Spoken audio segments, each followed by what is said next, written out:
All right, so Jenna Ortega from Wednesday, the star of Wednesday, who is now a legitimate like Hollywood star. Like she was just up there on stage. It was like overnight almost. Yeah, she was like almost industry plant-ish. But she's got the success to back it up. Everyone in the industry is a plant. It just is random chance whether they deserve the attention. So she's back in the news. One of her co-stars from Wednesday, who actually played one of her main love interests in the show, is not returning to the show because he has received some pretty serious Me Too allegations. From an anonymous Twitter user. Yes, well... Are you excited for this story? Everything that's ever been said anonymously on Twitter is true. Anonymous Twitter user. The other day, Jenna Ortega went on a podcast and talked about how she was very close with all of her co-stars, including this one. His name is Percy Hines White. And, red flag right there. He's white. But anyway, three-person names too are also evoke serial killer-esque chic. Yeah, she started getting a lot of backlash because of these allegations and like her maintaining a friendship with this guy after he was under fire. So I went and looked at the original allegations from this person named Milkyvich on Twitter.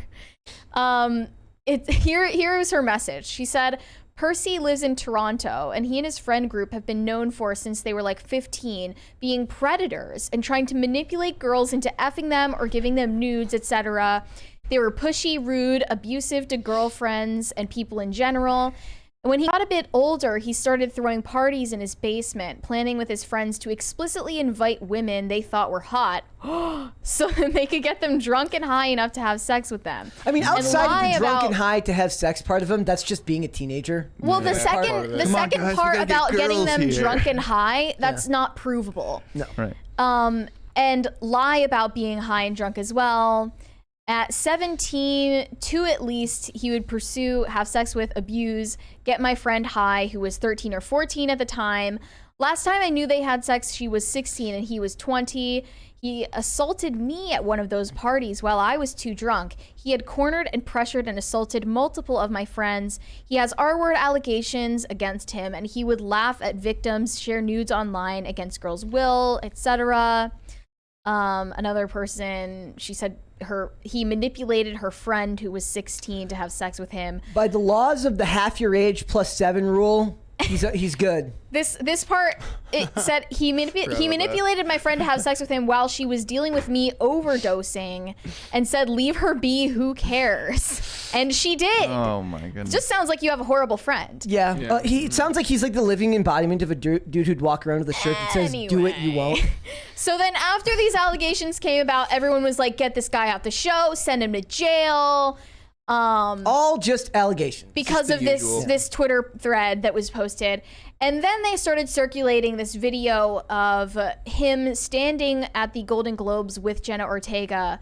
Let's like show that. They're like in front of this red carpet backdrop, and he's just talking to someone in the press area, and they think that he's trying to like feel up Jenna Ortega. There's a couple of them here. We'll watch this one first. Dubious at best. Yes, here we go. Let's see if we can go full screen on this. We can. Yeah. Oh, I'm muting you. We're not getting you. Yeah, mute the music. So they think that part where he's just like briefly gesturing to her made her uncomfortable. My question is, why is she picking her nose? She's picking her nose. That's another thing. I've got questions. I do that when I'm nervous. I've got questions. Well, it looks like they're posing for a photo, and she's doing that on purpose. Yeah. I don't know. She may not be thinking about it. If she's that uncomfortable, that may be seriously just her being nervous, and she's like itching, scratch, just doing something. I don't know. Because she definitely looks like, not just the hand, she looks uncomfortable in general. Yeah, I don't know. They're trying to like make something out of nothing here. It's giving the Johnny Depp vibes of look at him fix Camille Vasquez's phone cord. He's such a gentleman. This is like this is the opposite. It's like, look at him. He's such a monster. Briefly tapping her on the chest. Yeah. It looks like he's an R-wordist. Yeah. I'm not seeing it. And then there's another video that they posted in this article of them having a photo shoot together where he's like trying to do these poses. Scroll down to that one. This one? Or Lower. Yeah, that one. Good. He's like trying to do these poses where they're like hugging, and then like she like jokingly pushes him away, and they're like, see how uncomfortable she is. This is like the weird version in society now of like the people who do like body language analysis on YouTube. Yeah. Like, Right. her eyes darted to the left. That means that. Let's evaluate the green lines here. Well, you How know are what the green lines looking? I did just learn that Jenna Ortega is going to be a producer. On Yeah, she's going to be an 2. executive producer. He on loses the Wednesday. green line test right there. Maybe if she's an executive producer of the next season, then she was part of the decision to take him out of the Right. show. Right. So She's wielding her power already. Yeah, I don't know. I don't know, but it could also be something as simple as a contract dispute. Maybe she got a bunch of new money, and he's like, "I want that," and they're like, "Dude, But you're not the reason that You're people are definitely watching not the show. star. Yeah. He also, her You know? love interests in this first season were awful. Yeah. Did you watch it? No, I haven't. Either of you? Okay, No. I watched it and I liked the show, but her love interests sucked. They were like basically, limp-wristed. They were also Like- saying it says Percy Hines White's Instagram likes reveal that he's allegedly a fan of a Nazi white supremacist pro-gun Instagram page with the username. Let me guess, it's like libertarians. Die Yeah, most American. Dude, Die American, and then Die they go, American, who cares? and they go through it, and yeah, so he's not a good person apparently. Like, look at his Instagram likes. He's a Great. so he's a conservative. There it is. Look, it's like he borrowed Tim's logo right there. So Jenna Ortega got backlash for saying that she's still friends with this guy, and then she just deleted her Twitter altogether. Yeah, well, she's like, he's such a nice guy, like, and they're like, how dare you not just assume he's guilty, and assume guilt, and then like call him out in public, which could have consequences for her if she says something that is actionable. We don't know if this is like the reason she deleted her Twitter though. Like it could have been. I mean, is it likely that she all even sorts runs of her own? reasons. I mean, a lot Yeah, of these young I people think so. probably have managers running their pages now, right? Like, She's young enough that I she think it's- probably controls her own media. see, I think we're gonna more go through likely that the younger a celebrity is, the more No, likely it is they run it. I think there's going to be a themselves. renaissance eventually where they're going like the consequences will be too great and they'll just pass it off to agencies. Possibly. There might be someone that also has access. I would totally believe that if like someone does have this Right. job, but Jenna Ortega, I still believe is like it's 100% her account. She has access to it. Yeah. And I wanted to move on and talk about Cole Sprouse on Call Her Daddy. Yeah. There was a lot to this. Everyone was really annoyed by this interview. He's like smoking a Virginia Slim. Yeah. And he's like got his dyed black hair. He's still like doing the whole damaged artist thing, but it's not really working. Kind of looks like a lesbian. A little bit, you know. So people are really mad at him because he talked about this relationship he had with his co-star on Riverdale, which is still going, by the way.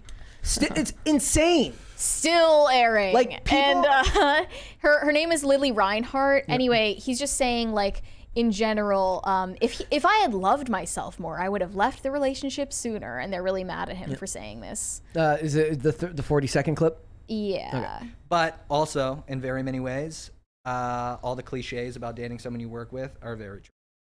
Do you think it lasted longer because you were working together? Absolutely. The smoking there is was a really lot of pressure cringy. It's really bad. cringy. towards other people, really. I think if I had loved myself a little more, I probably would have left a little earlier. But It's gay language. I just I had felt loved like myself. I had to take care of. It was not good. I probably should have exercised a bit more selfishness in that situation. He literally sounds like a girl boss self-help book. Yeah. That says like, you deserve better, queen. Well, like we're in the woman plus era now. You don't have to be a woman to be a woman. Well, if you smoke Virginia Slims and dye your hair black, then you're good. You're Yeah. basically an honorary woman at that point. As long as you're a caricature, it's cool, right? And then Jezebel wrote a piece about it because they think that this makes him come off as a raging misogynist. What part of it? Right. Wait. What part of it makes him a misogynist? It was the smoking Virginia Slims part. It's in the particular. smoking. It's the here. Let me just quote this article. It said, fairly quickly, my consumption of this episode became a hate watch. Sprouse came off as every classmate in my undergrad political philosophy courses who showed up to class in a suit, or worse, that one guy in your GE history of cinema class sporting a beret, hand perennially raised. It's not exactly unheard of for a man who self-identifies as, or was told throughout his upbringing that he is, the shy, sensitive one, to morph into an indoor cigar-smoking art douche by age 30. But for Sprouse, at least, the transformation from a cute bowl-cut kid on my TV screen growing up to this feels so intense as to induce whiplash. And then they said it was cringier than his I'm a weirdo monologue as Jughead on Riverdale, where he's like, I'm weird. I'm a weirdo. And I'm not normal. And I don't want to be normal. I'm not normal. Yeah. Look, all I see about it is it's not like misogynist. If anything, it's just weird. Yeah. Like, I don't see anything misogynist about this. Oh yeah, like this whole interview was him like oversharing and trauma dumping and stuff like that, like the norm. And he like talked about losing his virginity on like a cruise, which is weird because they made Sweet Life on Deck after that. He was like 14. He said it lasted like 20 seconds. And I'm just like, why are you even telling us this? Like, I don't want to hear your weird but like story about having sex when you were a kid. Podcasts have nowhere to go but up because the next generation is literally being raised to just dump every bad thing that's ever happened to them Imagine into the being public. Alex Cooper on Call Her Daddy, where your job is to just pry into people's personal details and none of them get to know anything about you. You're a blank slate. It's kind of like the ideal situation. Like, no one gets to ask you any questions. And You get to judge them. like, they don't get to judge you. Yeah, they will just like trauma dump to you, and then you get all the views and money. Yeah. Yeah, perfect. it's perfect. It is Like, perfect. like I'm telling you, these people are gonna like every young person now who quotes and talks about their it's all you. Here it Sweet. is. I'm just mesmerized right now by Cole Sprouse. I don't even know what to say. This is the But super chat. From Sanity Clause, Sixth Amendment, right to know who your accusers are and the nature of the changes in evidence against you. Learn it, live it, love it. I return you now to your regular scheduled day. Yes. So the accuser is Percy Hines White Hater 332222 on Twitter, and you have the right to know what they're saying about you. If this guy is an up and coming actor on a Netflix show, he doesn't need to get girls high and drunk in order to have sex with him. Yeah, you already have the that's fame unbelievable. that they want. Also, like, his career will probably like Ansel Elgort is still working all the time, and the same thing happened to him. Yeah. Like Baby Driver, Ansel Elgort, and he immediately went over to Tokyo Vice, and I actually liked that show. And the whole time I'm watching it, I'm like, I remember I was like on episode 3. I'm like, I wonder if this guy is a sexual predator. Like, I'm like, but to be fair, it's Hollywood. Anybody on this screen could be a sexual predator. It's Hollywood. Right. Who knows? How would you Like know? at any point, anything you could be watching could either be filmed by, directed by, written by, produced by, or starred in by some type of deviant person who's likely abused many, many people in their lives. It's always possible in Hollywood. Yeah, after Cosby, I think it was like, and literally anybody can be like victim or guilty of this. That's why I keep anytime Mr. Rogers comes up, I'm like, please no.